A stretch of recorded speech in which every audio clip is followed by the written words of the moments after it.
awards and honors that are presented here is the Putt Powell Sports Writer of the Year Award.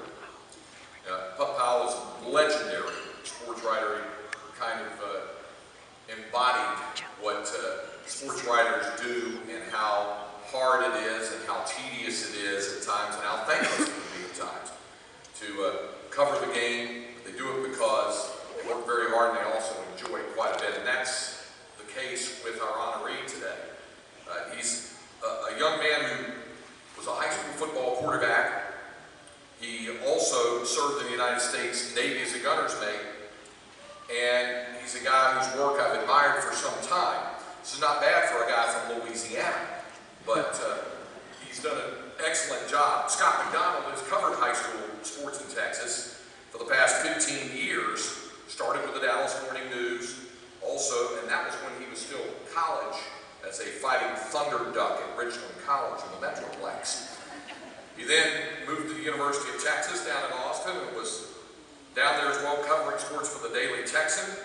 From there into the professional ranks, working at the Round Rock Leader, also in the greater Austin area, after going back to the Dallas Morning News, worked in the Arlington and Richardson bureaus as well, came back to the greater Austin area with the Hill Country News and covered sports in the Leander ISD as well. And then in 2009, he became the publisher of the Navasota Examiner and filled the role of sports reporter and photographer while overseeing the entire operation of the newspaper. He's won numerous awards for the Texas Press Association and the Texas Gulf Coast Press Association for both his sports writing and sports photography, for his news and feature photography and editorial writing. This year's winner of the Putt Powell Sports Writer of the Award, Scott McDonald of the Navasota Examiner.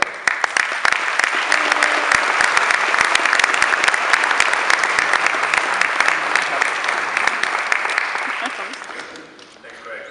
I want to say thank you to the Texas High School Coaches Association. You've been very hospitable. The time I've been down here, it's been a great week, and I've really enjoyed it. And as a publisher, I understand the importance of Balfour, so thank you again to you guys.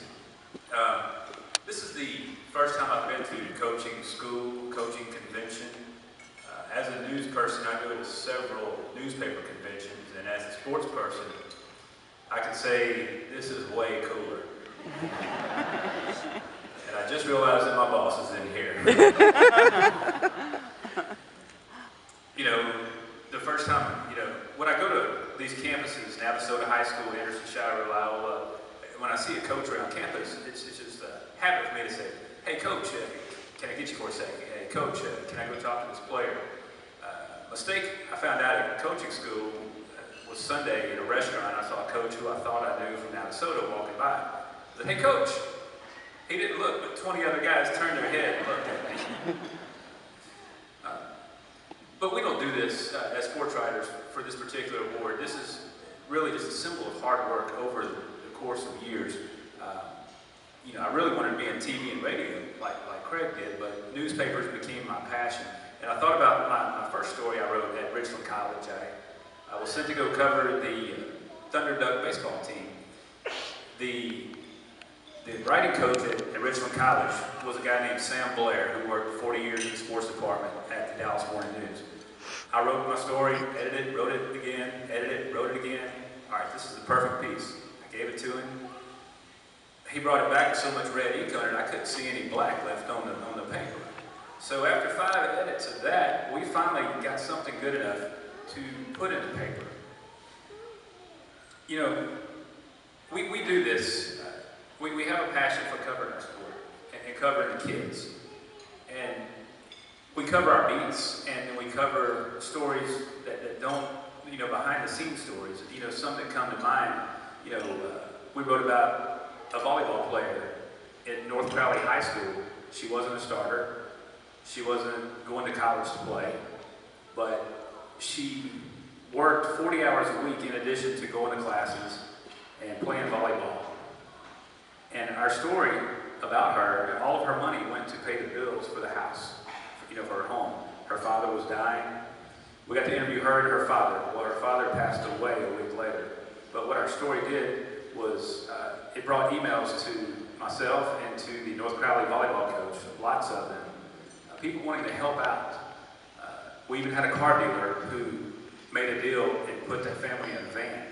And this was 10 years ago that that story was done. And it's nice to know that we can make an impact in somebody's life and not just write about who scored the most touchdowns or who hit the most home runs.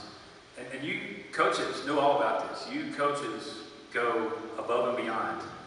And I see it every day. You take kids, whether they're wealthy or come from broken homes, shattered homes, single family homes, and you work with them. You turn them into fine young men and women who respect others.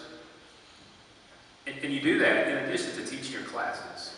And then learning new rules of the game as the game changes. You know, the three-point line was put in the 80s. You've gone to the spread offense. You've gone to the no-huddle wristbands. Things change. And just like our profession, people say newspapers are dying. I say they're not. I say we're changing as well. We still have our print product, but when you go to a weekly like ourselves, we have a web product that becomes a daily. And all of a sudden, we're getting breaking news stories. When your kid is signing on National Signing Day, we've got it on our website as fast as any of the dailies do. And the dailies are still going fast as well.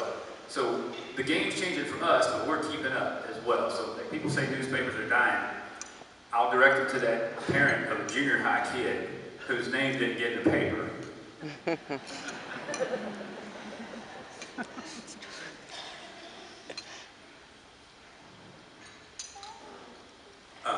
I was looking at some of the past winners, and I'm just amazed to be included in that same list of winners. It's such an honor to be a part of them. And there's so many great sports writers around this state who start off in high school and they go on to cover colleges and pros and wind up on ESPN. So I'll say it's just a great honor, and I can't believe it. Like Craig said, I played football in West Monroe, Louisiana for Don Shouts in his first 3 years. The day that Coach Rutledge called me about this award, Coach Shouts died that same day. I know he'd be proud of this award and standing up here. I know Coach Fedora, thank you for nominating me. It's a great pleasure covering your program. You run a first-class program. And I just want to thank my family.